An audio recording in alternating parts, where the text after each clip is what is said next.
Buenas tardes, muchas gracias a todos y todas por participar. Ahí veo a Margarita Perkovich, gracias por la participación. Bueno, un poco poner el tema sobre la mesa, como trajo María Elena la temática, de hablar de abuso y maltrato en la vejez. Creo que con algunos ya empezamos así alguna otra vez, pero está bueno empezar por el principio. Así se define el abuso y el maltrato en la vejez.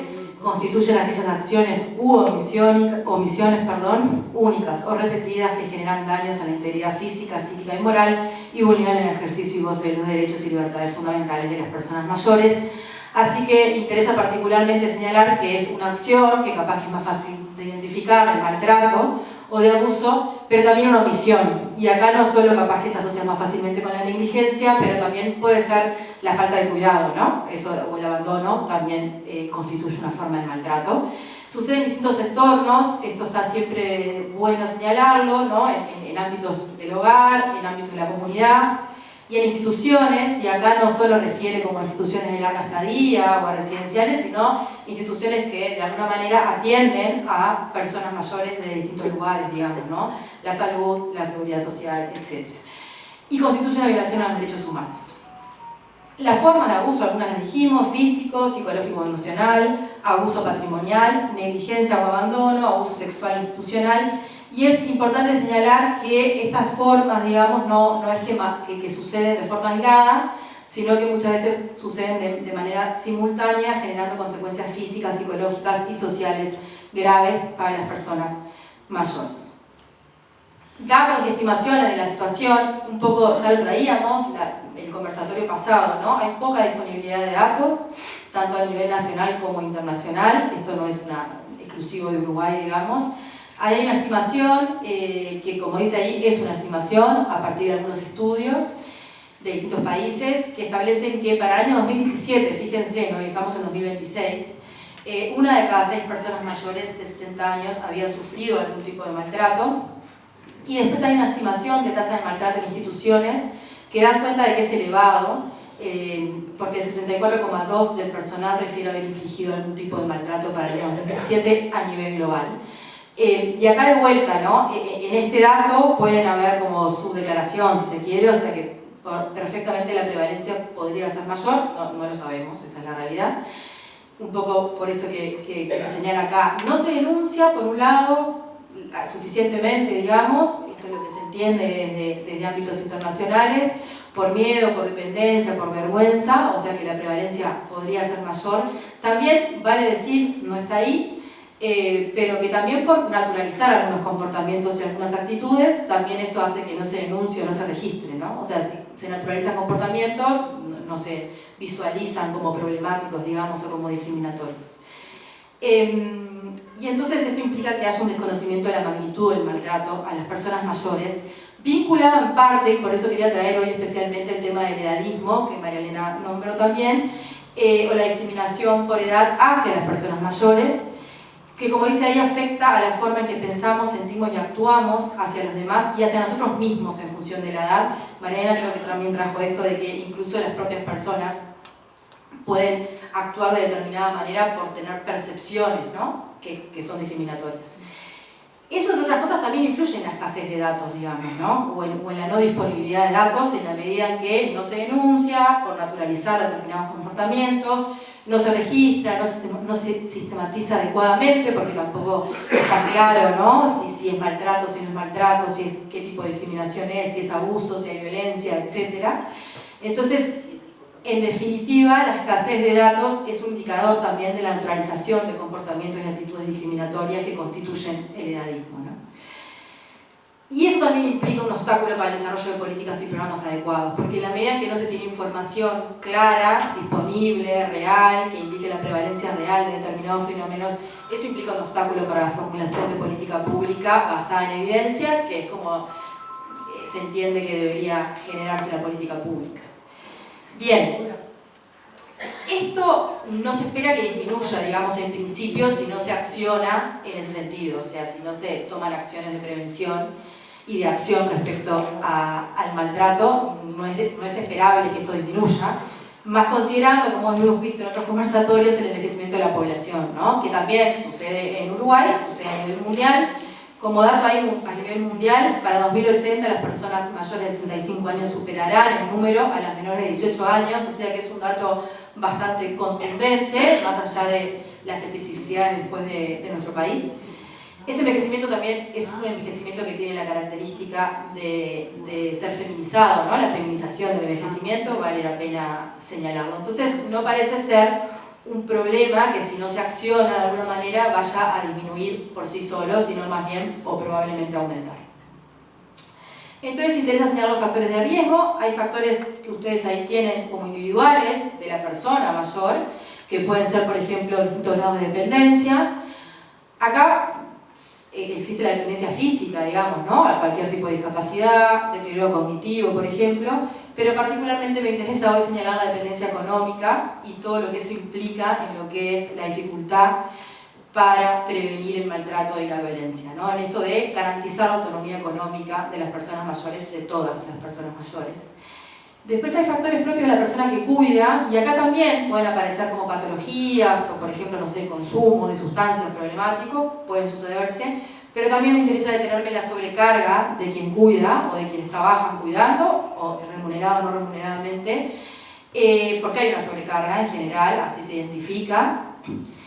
Interesa particularmente ahí señalar entonces la importancia de fortalecer política pública en ese sentido, y en el caso de Uruguay es fortalecer el Sistema Nacional Integrado de Cuidados.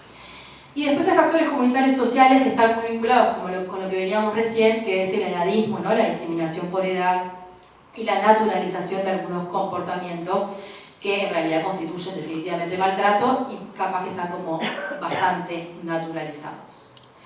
Ser mujer, y esto hay que señalarlo, es un factor de riesgo, se constituye un factor de riesgo porque las mujeres a lo largo de nuestra vida estamos expuestas a mayor vulnerabilidad frente al maltrato, frente a la violencia y frente a las formas de abuso. Entonces ese acumulado puede terminar generando exclusión de la población mayor, de las mujeres mayores. Pero además, en esto de que viven más años, ¿no? La esperanza de vida de las mujeres es más alta que la de los varones en términos promediales.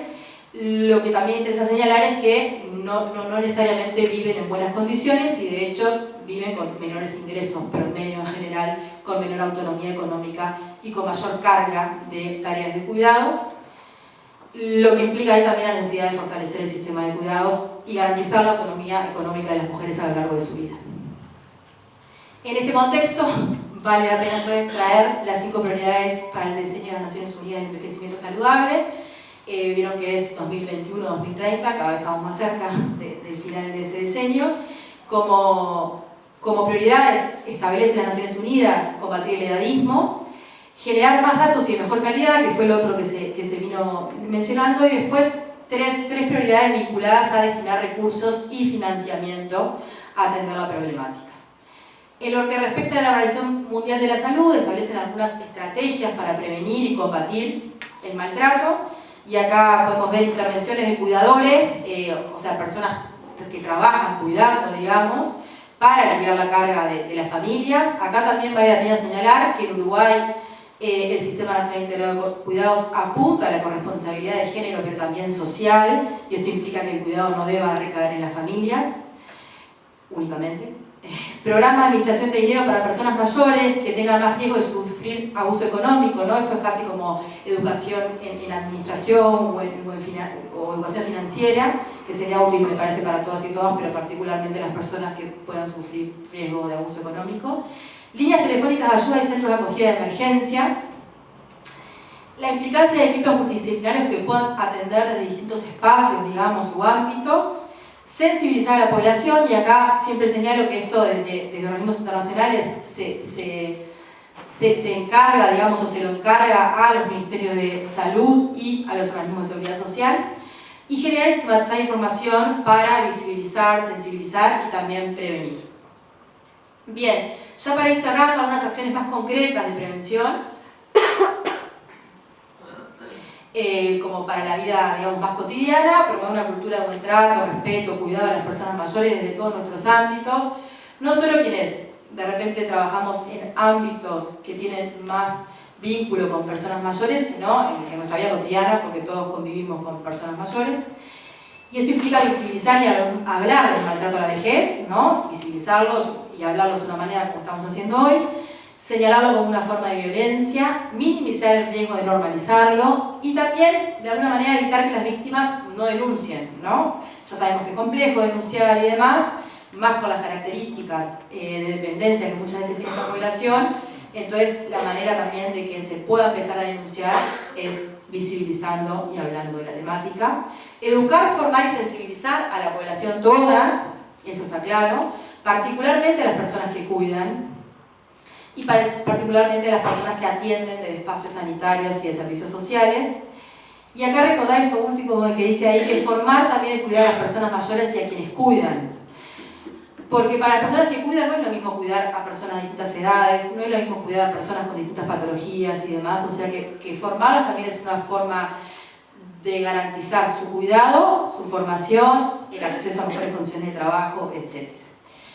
Promover y difundir leyes y políticas de protección que existen y protocolos claros para denunciar. Acá, de vuelta, lo de protocolos claros excede la población de personas mayores.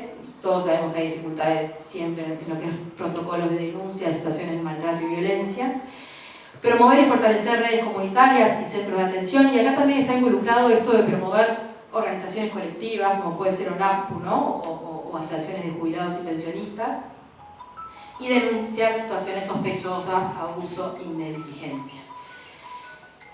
Algo particular que señalar es la importancia de generar acciones con perspectiva de género, porque, como decíamos, las mujeres viven más, pero en peores situaciones y mayor vulnerabilidad frente al maltrato. Eso implica generar políticas orientadas a garantizar el acceso equitativo de ingresos en las vejeces, y ahí los organismos de seguridad social y los ministerios de trabajo tienen un rol importante. Abordar las necesidades sanitarias específicas de cada sexo, como saben, no se distinguen muchas veces. Acá quiero traer, porque estuve en la prensa hace relativamente poco, esto de que la sintomatología de los infartos en mujeres a veces es distinta que las de los varones y no se toman en cuenta esos síntomas que si se hubieran tomado en cuenta hubieran prevenido algunas muertes, por ejemplo. Eso es un tema que está últimamente más en la prensa y por eso lo señalo como ejemplo. Reforzar los sistemas de apoyo para aliviar la carga de cuidados, y acá de vuelta es fortalecer el Sistema Nacional Integrado de Cuidados. Considerar interseccionalidades al abordar la prevención y la acción en lo que refiere a el maltrato y el abuso, y acá hay que considerar el género, como decíamos, pero la etnia, la clase social, orientación sexual, discapacidad, etc. De vuelta, para todo esto es fundamental la relevancia de garantizar autonomía económica. Yo creo que eso es como muy claro, que de alguna manera hay que trabajar en ese camino. Y esta interseccionalidad con especial atención a la población LGTBI+, que además de no tener tanta información de cómo están envejeciendo, tampoco hay tanta investigación sobre esa población, o sea que también sería como una buena acción promover incluso la investigación, ¿no? Y conocer en qué situación se encuentran, para después poder formular política pública en ese sentido. Y para cerrar, acciones concretas referidas a la disponibilidad de información, impulsar la recolección y sistematización de datos en Uruguay concretamente, promover políticas públicas basadas en evidencia y sensibilizar a entidades públicas y organizaciones de la sociedad civil en la importancia de medir y monitorear sobre el problema para garantizar un envejecimiento saludable, activo y digno. Muchas gracias.